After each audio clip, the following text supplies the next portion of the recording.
बहुत सारे विषय हैं, क्योंकि पिछली बार हाउस नहीं चला तो उन पर चर्चा नहीं हो पाई। वो क्षेत्रीय भी हैं, जिस लोकसभा क्षेत्र नगीना से मैं चुन के आता हूँ, साथ साथ राष्ट्रीय स्तर पे भी, चाहे स्कॉलरशिप का मामला SC/ST के बच्चों के लिए या SC/ST पे जो एट्रोसिटी बढ़ रही है पिछले 10 साल से चर्चा नहीं हुई है, जातिगत जनगणना का विषय हो, या जो है जिस तरह से JPC में जो है जिस तरह से एक तरफा कार्रवाई हुई जो वक्फ बोर्ड पे बनी थी, और अभी और एक JPC बनी हुई है, उसमें क्या हो रहा है उसकी भी बहुत जानकारी जो है उस तरह से नहीं हो पा रही है।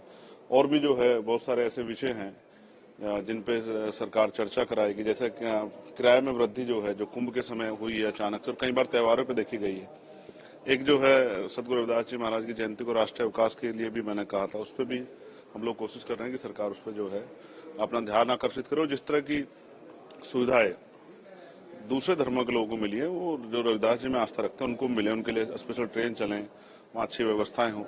और व्यवस्था में तो उत्तर प्रदेश फेल हो रहा है, ये भी हम देख रहे हैं। तो व्यवस्था जो है वो प्रॉपर हो, क्योंकि एक बहुत बड़ा क्राउड जो है, एक बहुत बड़ी जो दर्शनार्थी हैं, जो श्रद्धालु है, वो बनारस पहुंचेंगे 12 फरवरी को, तो उसकी भी जो है हम लोग मांग उठाएंगे। उम्मीद है कि सरकार उस पर ध्यान देगी। कुंभ को लेकर भी अभी भी कुछ लीडर्स बोले कि हम लोग, कांग्रेस कह रहे हैं कि हम इस बात को रखेंगे कि कुंभ में जिस तरीके से, ये उस पे भी नहीं, उस पर चर्चा होनी चाहिए। उस पर चर्चा ये होनी चाहिए कि नाम बड़े और दर्शन छोटे। आपने इतने बड़े बड़े वादे किए तो इतना बड़ा फेलियर हुआ, और आपने उसको जो है उस फेलियर पे, जब प्रधानमंत्री जी उस पर अपना ट्वीट करके संवेदना प्रकट कर चुके, तब भी मुख्यमंत्री उस बात को छिपा रहे थे।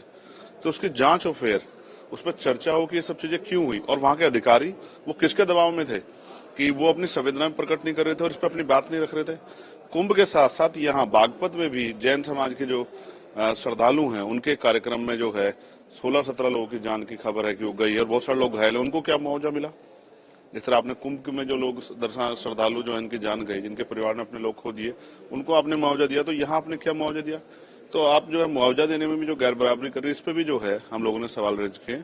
और बड़ी बात यह है कि एक वो बागेश्वर बाबा हैं, जिन्होंने ये वहीं खड़े होकर, कुंभ में खड़े होकर कहा था कि जो यहाँ नहीं आएगा मौनी अमावस्या के अवसर पे, जब यहाँ अमृत वर्षा होगी, ये जो महिमा मंडल उन्होंने किया था कि जो नहीं आएगा उस पे वो देशद्रोही होगा। और जो इतने लोग गए हैं और जिनकी जान गई है अव्यवस्था की वजह से, मैं मानता हूं कि वो इसके सबसे बड़े दोषी हैं। उन पर मुकदमा दर्ज करके उनको जेल में डालना चाहिए, क्योंकि उन्होंने लोगों से आह्वान किया था, उन्होंने इस तरह का आह्वान किया जिसकी वजह से व्यवस्था बिगड़ी, और आज पूरी सरकार को भी, और जिस तरह से लोगों को जनहानि हुई है, लोगों को जो है तमाम तरह से जो है लोगों में भय पैदा हुआ है, ये सब इस तरह के जो हैं जिन्होंने इस तरह की बेवजह की जो अफवाह फैला के लोगों को वहां बड़े पैमाने पे इकट्ठा किया, उन्हीं की देन है। इसलिए मेरी मांग है कि ऐसे धर्माचार्य के नाम पे जो लोग जो जनता को बेवकूफ बना रहे हैं, उन पर सख्त कार्रवाई होनी चाहिए। लेकिन डिप्टी CM ने ये कहा है कि जुडिशियल इंक्वायरी के लिए एक कमीशन बना दिया गया है, जो भी इसमें दोषी पाया जाएगा उस पर सख्त से सख्त कार्रवाई। मैं बिल्कुल सहमत हूँ, बना दिया गया है। तो जिन्होंने वहां बुलाया था लोगों को,